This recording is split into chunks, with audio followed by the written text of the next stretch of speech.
Bene ragazzi, siamo qua con Dino Cazares, Heavy Duty Scarifier, and Burton Dry Lung Vocal Martyr. That's me.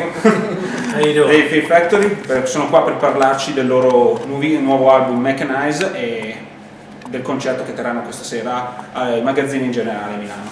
Hi guys, first of all, I would talk about Mechanize. This album seems take a step back to the manufacture period. This is planned musical choice, or there is a natural development come from session and jam session? I would say it's a natural move of the sound. One big reason is the fact that the return of Dino into the band. Remember that the sound of the band was the major part of the sound of the band was Dino's riffs. Dino's riffs are very aggressive, very mechanical in nature. That's the type of style that he created for this band. And so with Dino back on guitar, yes, it's going to have that familiar sound of demanufactured, obsolete era Soul in the Machine. So it wasn't a planned thing; it was just a natural progression. When Dino and I started talking about the album and the ideas that we wanted to hear, we both agreed that bringing like the industrial sound back into the loop was something that I missed and then he missed, and we didn't want it to be we didn't want it to be the main focus, but to have like a flavor. And so that was the planned aspect. But Dino's riffs are already industrial and mechanical in nature anyway. So just having him there was just going to make that happen anyway. Part of the plan was also have Reese Fulber. Yep. And saying it going back to demanufacture is not an insult. I mean, it's to me it's no way stepping back either. I think we're definitely stepping forward, and I think that in some ways demanufacture was an album that's ahead of its time. It definitely opened the doors for a lot of new type of music, and I think that during Mechanize that just the combination of all four of us together really obviously flowed out really naturally, and it just we let that flow first. We didn't think too hard about the music. It just kind of came out like that. That's just how it was. There is in Mechanize a particular link among the subject of the lyrics because of I can see your old passion for the relationship between man and machine. Mm-hmm. There is a particular link between the different songs, or that's the Fear Factory vibe in general. The machine this time is not really a physical machine, but it's the machine that we live in, of society, of culture, within the governments, within the structures of education, within the bounds of religion. That's what the machine is, and that's what we're really. It's been a lot. The Fear Factory has always been about that. It's not just the physical machine, but the metaphorical. It just this time it's just more real about what we're talking about. It's more based in today's world. The fact that society, even though people believe that they're individuals and there's a false sense of individuality, because we're still a cog in this machine serving the agenda of a higher purpose. There's still a lot of humanity in the lyrics, and all of the records. There's still a lot of passion. There's still a lot of realism.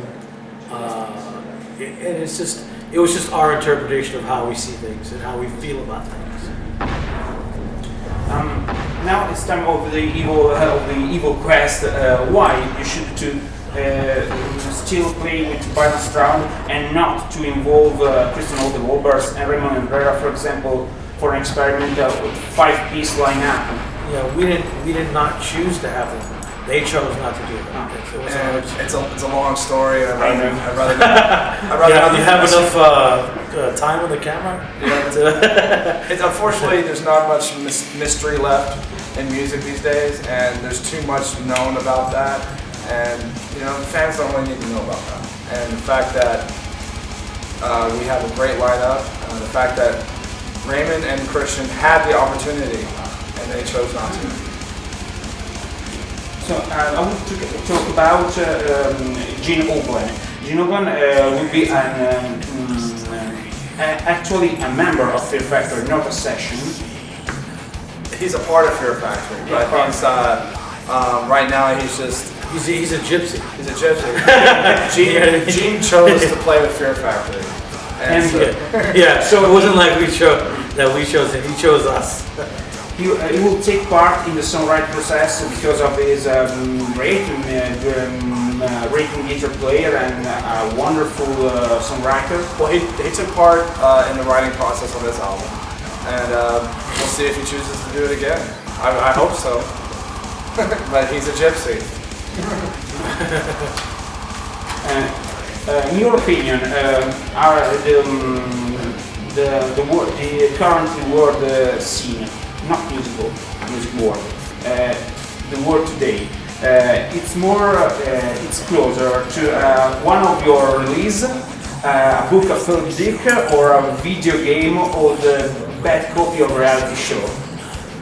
All of the above. All the above, yeah. It's all the above. It's all coming together. I mean, the stories that Philip K. Dick would write.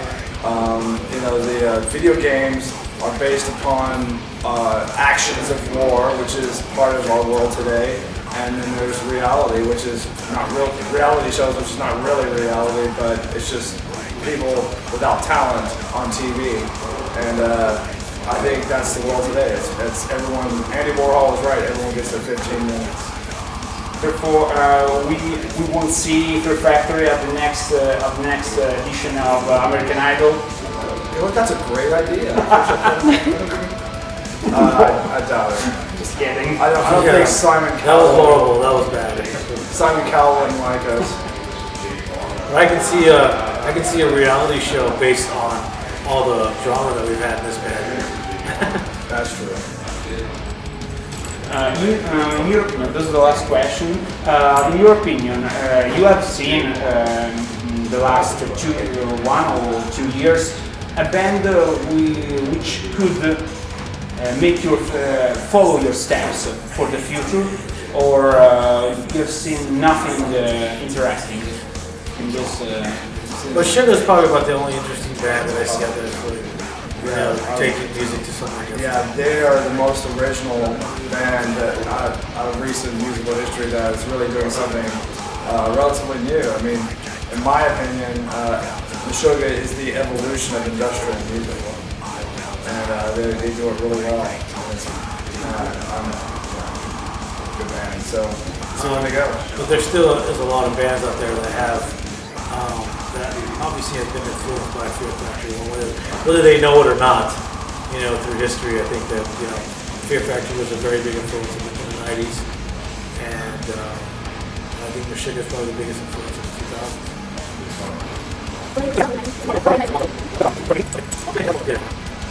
Let's do it again. You finish it like always. Hi, I'm Dino Cazares. I'm Burton C. Bell, and we are Fear Factory, and you're watching RockRebelMagazine.com.